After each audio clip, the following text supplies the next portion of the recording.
ఓం మహాగణాధిపతే నమ ఐం సరస్వత్యై నమ శివాయ గురువే నమ జై గురు దత్తాత్రేయ నమ యా దేవి సర్వభూతేషు మాతృరూపేణ సంస్థిత నమస్తస్తే నమస్తస్తే నమస్తస్తే నమో నమ శ్రీమాత్రే నమో నమ జై గురు దత్తాత్రేయ నమో నమ ఆదిత్యాద్ నవగ్ర దేవతాభ్యో నమో నమ మాతృభ్యో పితృభ్యో ఋషుభ్యో నమో నమ జయ గురు దత్తాత్రేయ. యూట్యూబ్ ప్రేక్షకులందరికీ కూడా నమస్కారం అండి. నేను పాలపర్తి గురునాథ్ శర్మ, జ్యోతిషం వాస్తు సిద్ధాంతిని.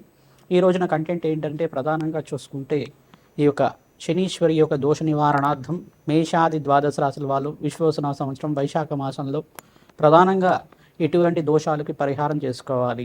ప్రధానంగా శనీశ్వరు యొక్క కారకత్వాలు చూసుకుంటే శనీశ్వర జయంతి అంతా కూడా ఈ యొక్క వైశాఖ మాసం అమావాస్య రోజున సంభవిస్తుంది. 27వ తారీఖు, మే నెల 27వ తారీఖు సంభవిస్తుంది. కావున ప్రధానంగా మేషాది ద్వాదశ రాశుల వాళ్ళు ఎవరికైతే కనుక ప్రధానంగా ఈ యొక్క ఏలినాడి శని ప్రభావం కానీ, అర్ధాష్టమ శని ప్రభావం కానీ, అష్టమ శని ప్రభావం కానీ, జాతకరీత్యా గోచార రీత్యా కానీ మీకు జన్మజాతకంలో శని దోషాలు కానీ ఉంటే కనుక శనీశ్వర దోష నివారణార్థం అంతా కూడా కర్మఫలదాతైన శనీశ్వరుడు అంతా కూడా యోగకరంగా ఉంటే విపరీత రాజయోగానికి కారణమవుతాడు. ఎప్పుడైనా కానీ శనీశ్వరాయ నమ, శనియా అని చెప్పేసి అంటే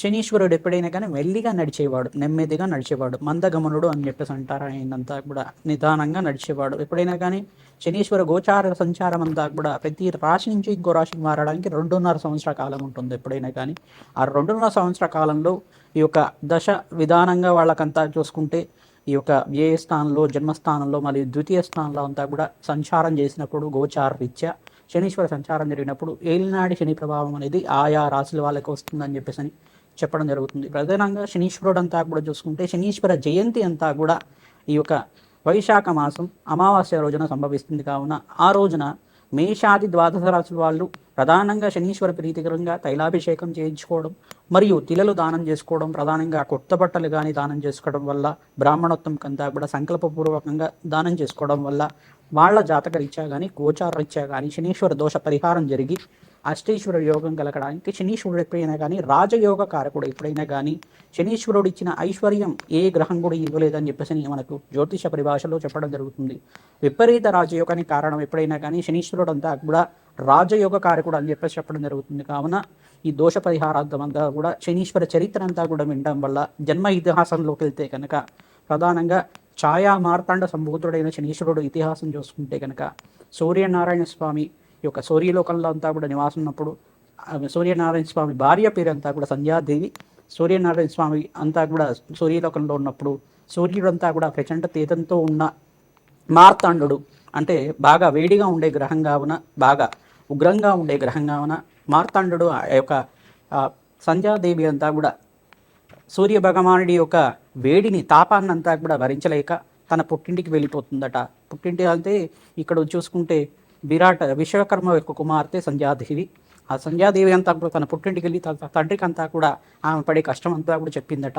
ఇలా నా భర్తను వదిలేసి వచ్చేసాను, ఇట్లా సూర్య భగవానుడు అంతా కూడా ఆయన వేడిని తాపాన్నంతా కూడా భరించలేకున్నాడు, ద్వాదశాదిత్య రూపంలో వేడిగా ఉంటున్నాడు, ఆ వడినంతా కూడా నేను భరించలేకున్నాను అని చెప్పిందట. చెప్పిన తర్వాత ఇలా భర్తకి చెప్పకుండా రావడం అనేది అధర్మం అని చెప్పడం వల్ల అక్కడ భర్త దగ్గర నుంచి వచ్చేటప్పుడే నేనంతా కూడా ఒక ఉపాయం చేశాను. ఆ సూర్యలోకంలో అంతా కూడా నా యొక్క ఛాయ ఒక నీడనంతా కూడా ప్రాణప్రతిష్ఠ చేసి దానికి అంతా కూడా ఒక రూపంలాగా చేసి నా ప్రతిరూపంలాగా ఒక ఛాయాదేవినంతా కూడా నా యొక్క నీడనంతా కూడా ఛాయాదేవి రూపంలో అక్కడ ఒక స్త్రీ రూపంగా అక్కడ ఉంచేసి నేను వచ్చాను. ఎటువంటి మాట అనేది రాదు నాకంతా కూడా, ఇటువంటి ఉపాయం చేశాను నేను అని చెప్పేసి తన తండ్రి అయిన విశ్వకర్మకంతా కూడా చెప్తుంది సంధ్యాదేవి అంతా కూడా. ఇది చెప్పిన తర్వాత ఈ సూర్య భగవానుడు అంతా కూడా అక్కడ నుంచి సంధ్యాదేవి అని భావించేసి ఆ ఛాయాదేవిని అంతా కూడా భార్యగా భావించేసి ప్రేమగా చూసుకోవడం జరుగుతుంది. ఆ ఛాయాదేవికి మరియు సూర్య భగవానుడికి ఇద్దరికీ కలిగిన కుమారుడే ఈ యొక్క శనీశ్వరుడు. తద్వారా ఇక్కడ సూర్య భగవానుడికి ఈ యొక్క యముడు మరియు యమి అని చెప్పేసి అని సంధ్యాదేవికి కలగడం జరిగింది. ఇటువంటి సూర్య భగవానుడి ఇతిహాసం అంతా వినడం వల్ల శనీశ్వరుడి ఒక జన్మ ఇతిహాసం వినడం వల్ల సకల గ్రహదోష నివారణ జరుగుతుంది, సర్వత్రా జయం కలుగుతుందని చెప్పేసి అని. మరియు ఇక్కడ విశ్వకర్మ సంధ్యాదేవి యొక్క తండ్రి విశ్వకర్మ అంతా కూడా సంధ్యాదేవి అంతా కూడా కోపంతో వచ్చేవు, నువ్వంతా కూడా భర్తకు చెప్పకుండా వచ్చేవా అని చెప్పేసి అనడం వల్ల ఇక్కడ శాపం పెట్టడం, నువ్వంతా కూడా భూలోకంలో ఈ యొక్క అశ్వరూపంలో అంతా కూడా విహరిస్తూ ఉంటావని చెప్పేసి శాపం పెట్టడం. ఈ యొక్క ద్రివిదేవ దృష్టితోటి ఆ యొక్క సంధ్యాదేవిని అంతా కూడా నువ్వు సంధ్యాదేవి వెతుక్కోవడానికి సూర్యభగవానుడు అంతా కూడా ముల్లోకాలు తిరుగుతున్న సమయంలో దివ్య దృష్టితోటి చూస్తాడనమాట. ఇక్కడ ఉండే సంధ్యాదేవి కాదు, ఛాయగా భావించి ఆ విషయమంతా కూడా తెలుసుకున్న తర్వాత, ఈ విషయమంతా కూడా తెలుసుకొని అక్కడ విశ్వకర్మ అంతా కూడా చెప్పిన తర్వాత, విరాట్ విశ్వకర్మ అంతా కూడా దేవతల యొక్క శిల్పి అనమాట. అటువంటి శిల్పి అంతా కూడా చెప్పిన తర్వాత దివ్య దృష్టితో తెలిసిన విషయమంతా కూడా తెలుసుకొని తన తాపాన్ని తగ్గించుకోవడానికి ఉపాయం చెప్పమని చెప్పేసి విశ్వకర్మని అడిగిన తర్వాత, ఆయన వేడిలో శక్తిలో ఉండే 10వ వంతు కానీ తీసుకొని దేవతల యొక్క అస్త్రాలకంతా కూడా దారపోయడం వల్ల కొంచెం శక్తి తగ్గుతుంది, మళ్ళీ పెరుగుతూ ఉంటుంది. తద్వారా నా యొక్క కుమార్తెకంతా కూడా ఉపశమనం జరుగుతుందని చెప్పేసి భావించిన తర్వాత, తద్వారా ఈ యొక్క ఇతిహాసం అంతా కూడా చూసుకుంటే అశ్విని రూపంలో సంధ్యాదేవి అంతా కూడా భూలోకంలో విహరిస్తూ ఉండడం, ఈ యొక్క సూర్య భగవానుడు కూడా అశ్వరూపంలో అంతా కూడా విహరించడానికి వెళ్ళి అక్కడ సంధ్యాదేవిని అంతా కూడా మళ్ళీ సూర్యలోకం తీసుకురావడానికి ప్రయత్నం చేయడం, అక్కడంతా కూడా వారు ప్రేమకి చిహ్నంగా సూర్యనారాయణ స్వామికి మరియు సంధ్యాదేవికి అశ్వరూపంలో ఉండే వాళ్ళిద్దరికి కూడా అశ్విని దేవతలైన దేవతలంతా కూడా కవలపిల్లలు, మొదటి కవలపిల్లలంతా కూడా సూర్యనారాయణ స్వామికి సంధ్యాదేవికి అంతా కూడా కలవడం, అశ్విని దేవతలంతా వాళ్ళంతా కూడా దైవ వైద్యులు, వాళ్ళంతా కూడా అమృతానికంతా కూడా అధిష్టాన దేవతలుగా ఉండడం, సకల యజ్ఞాలకంతా కూడా అధిష్టాన దేవతగా ఉండడం, తదాస్తు దేవతలు అని చెప్పేసి అంటారు. వాళ్ళంతా కూడా అశ్విని దేవతలంతా కూడా ఈ యొక్క సూర్య కుటుంబం చరిత్ర అంతా కూడా వినడం వల్ల, ఈ యొక్క మరియు యముడి యొక్క చరిత్ర వినడం వల్ల, మరియు ఇక్కడ శనీశ్వరుడు జయంతి రోజున శనీశ్వరుడు యొక్క జన్మ ఇతిహాసం అంతా కూడా తెలియడం వల్ల వాళ్ళకంతా కూడా మంచి జరుగుతుంది. శనీశ్వరుడు జనించే కానీ నేనంతా కూడా ఈ యొక్క కర్మఫలదాతగా నియమించడం, పరమేశ్వరుడంతా కూడా ఒక శక్తి అనేది వాళ్ళకి ఈ యొక్క గ్రహమండలంలో ప్రధానమైన గ్రహంగా ఒక ఉచితమైన స్థానాన్ని ఇవ్వడం, మరియు తన తండ్రితోటి కోపంతో ఉండడం వల్ల తన తండ్రి మీద తన శక్తి అంతా కూడా ప్రయోగించడం, శనీశ్వరుడు అంతా కూడా ప్రయోగించడం వల్ల ఇది తప్పని చెప్పేసి వారించిన పరమేశ్వరుడు అంతా కూడా సామరస్యంగా మాట్లాడడం, మరియు శనీశ్వరుడు అంతా కూడా ప్రధానంగా చూసుకుంటే కర్మఫలదాత. ఎవరు ఏ కర్మ చేస్తే వాళ్ళకి ఆ కర్మని ఇచ్చే దేవుడిగా కర్మఫలదాతగా ఉండడం, నిర్దిష్టమైన సమయంలో వాళ్ళకంతా కూడా శని మహర్దశ వచ్చినప్పుడు కానీ, శని అంతర్దశ వచ్చినప్పుడు కానీ ఎటువంటి కర్మనికి వాళ్ళకు అనుభవించాలో వాళ్ళకంతా కూడా ముందుగానే కర్మ శేషాన్నంతా కూడా ఇవ్వడం, పూర్వజన్మ కృతం పాపం వ్యాధి రూపేణ పీడిత అని చెప్పేసి అంటుంది వేదం అంతా కూడా. పాప కర్మనంతా కూడా అనుభవించాలంటే వ్యాధి రూపంలో కానీ దుఃఖ రూపంలో కానీ పోవాలని చెప్పేసి అటువంటి కర్మలంతా కూడా ఇచ్చే దాతగా, అఖండమైన ఐశ్వర్యాన్ని ఇచ్చే దాతగా, రోగపీడ నుంచి బయటపడడానికి శనీశ్వర ఆరాధన చేసుకున్న వాళ్ళకి ప్రశాంతమైన గ్రహంగా, నెమ్మదంగా నడిచే గ్రహంగా, ప్రధానంగా మందగమనుడు అంటారు అంతా కూడా నెమ్మదంగా నడిచే గ్రహంగా ఉంటుందన్నమాట. ఇటువంటి శనీశ్వరుడు అంతా కూడా తత్వాన్ని తెలుసుకుంటే ఎవరు భయపడ్డారు. అసలు శనీశ్వరుడు అని చెప్పేసి అందరూ కూడా భయపడుతూ ఉంటారు. అసలు శనీశ్వరుడు అంటే అసలు భయపడడానికే లేదు. ప్రధానంగా చూసుకుంటే సాక్షాత్ పరమేశ్వరుడే తన ప్రభావం అంతా కూడా చూపించారు. చెట్టు త్వరలో దాక్కున్నాడు పరమేశ్వరుడు అంతా కూడా. ఆ శనీశ్వరుడునంతా కూడా ఈ యొక్క దోష నివారణార్థం ఎవరి జాతకంలో కనుక శనీశ్వరుడు దోషంగా ఉంటే కనుక వాళ్ళ జాతకంలో దోష నివారణార్థం అంతా కూడా ఈ చరిత్ర వినడం వల్లనే శని మాత్రం చేతని వాళ్ళకంతా కూడా ఇతిహాసం, ఈ జన్మ ఇతిహాసం, శనీశ్వరుడు యొక్క జన్మ ఇతిహాసం అంతా కూడా వినడం వల్ల సకల గ్రహ దోష నివారణ జరుగుతుంది. ఏనాటి శని ప్రభావం కానీ, అర్ధాష్టమ శని ప్రభావం, అష్టమ శని ప్రభావం కానీ పటాపంచలైపోతుంది. అఖండమైన రాజయోగం, విపరీత రాజయోగం అంతా కూడా మేషాది ద్వాదశ రాశుల వాళ్ళకి ప్రధానంగా ఈ యొక్క వైశాఖ మాసం అమావాస్య రోజున ఎవరైతే కనుక శనీశ్వర దేవాలయంలో, నవగ్రహ దేవాలయంలో శనీశ్వర ప్రీతికరంగా తైలాభిషేకము మరియు ఈ యొక్క తిలదానాలు చేసుకున్న వాళ్ళకి, విపరీత రాజయోగము, శివాభిషేకం చేసుకున్న వాళ్ళకి, తిలలతో అభిషేకం చేయించిన వాళ్ళకి, తిలలతోటి పరమేశ్వరుడికంతా కూడా అభిషేకం చేయించుకున్న వాళ్ళకి సకల గ్రహదోష నివారణ జరగడానికి ఆస్కారం ఉంటుంది.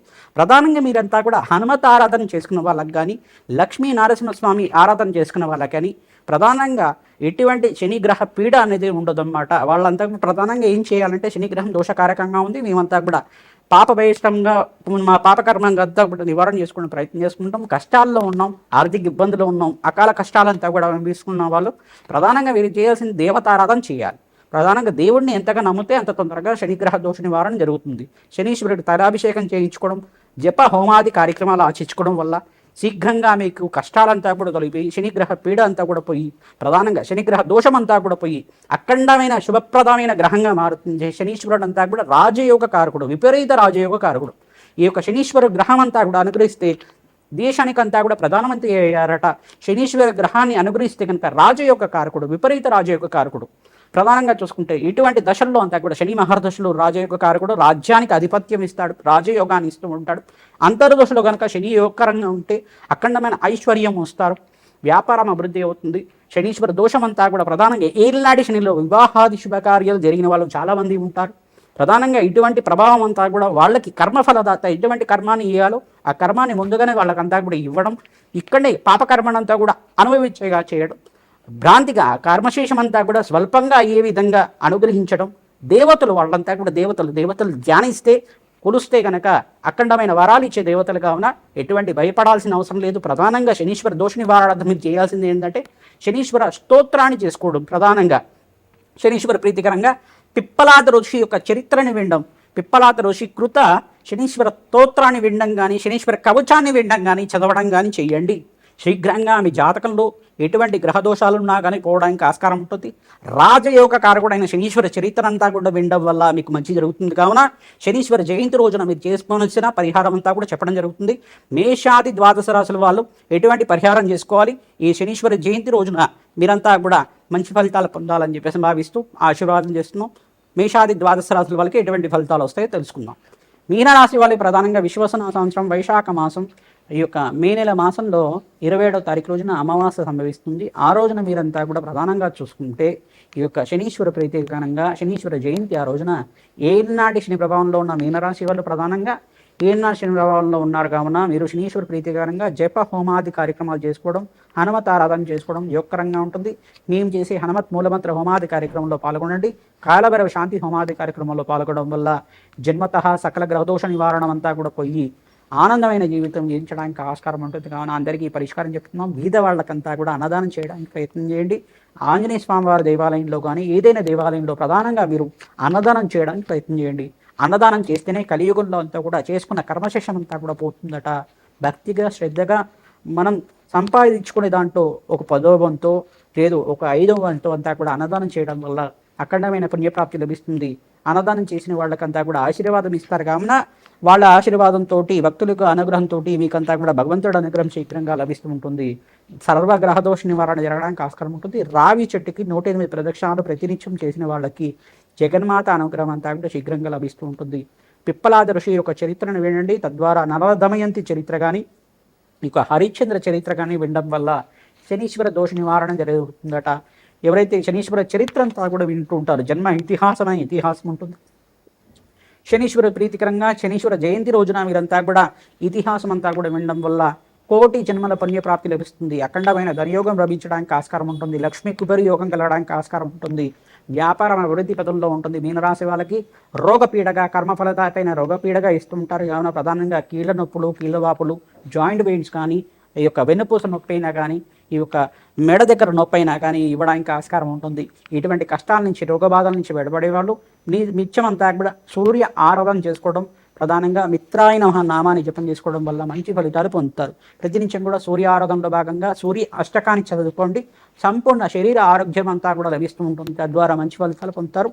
అఖండమైన రాజయోగంతో అష్టేశ్వర యోగం కలగడానికి శనీశ్వరుడు అంతా కూడా యోగ ఫలదాత, మీకంతా కూడా మంచి ఐశ్వర్య ఫలదాత, కర్మ ఫలదాత శనీశ్వరుడు అంతా కూడా మీకు మంచి యోగాన్ని ఇచ్చే గ్రహంగా మారుతారు. కావున ఈ పరిష్కారం అందరికీ కూడా చెప్తున్నాం. ప్రతినిత్యం కూడా మేము చెప్పే పరిష్కారం అంతా కూడా ఆచరించిన వాళ్ళకి సులభంగా చేసుకునే పరిష్కారం అంతా కూడా చెప్తున్నాం. కావున జన్మజాతకమే ప్రధానమైన జాతకంగా ఉంటుంది. జన్మజాతకంలో దోషాలకి పరిష్కారం అంతా కూడా జ్యోతిష పండితులతో చూపించుకొని పరిష్కారం చేసుకున్న వాళ్ళకి శీఘ్రంగా శుభ ఫలితాలు వస్తాయి. మేము చెప్పే పరిష్కారం అంతా కూడా ఆచరించండి, మంచి ఫలితాలు పొందుతారు. ఓం నమో భగవతే రుద్రావతారాయ హనుమతే శ్రీరామదూతాయ నమః. ఈ నామాన్ని జపం చేసుకున్న వాళ్ళకి అఖండమైన ఆరోగ్యవంతమైన జీవితం, ఐశ్వర్యోగం కలగడానికి, హనుమత్ ఆరాధన చేసుకున్న వాళ్ళకి, తమలపాకు చేసుకున్న వాళ్ళకి మంచి ఫలితాలు వస్తాయి. ప్రతినిత్యం కూడా దైవతారాధన చేయండి, జగన్మాత అనుగ్రహం పొందండి. జయ గురు దత్తాత్రేయ నమః.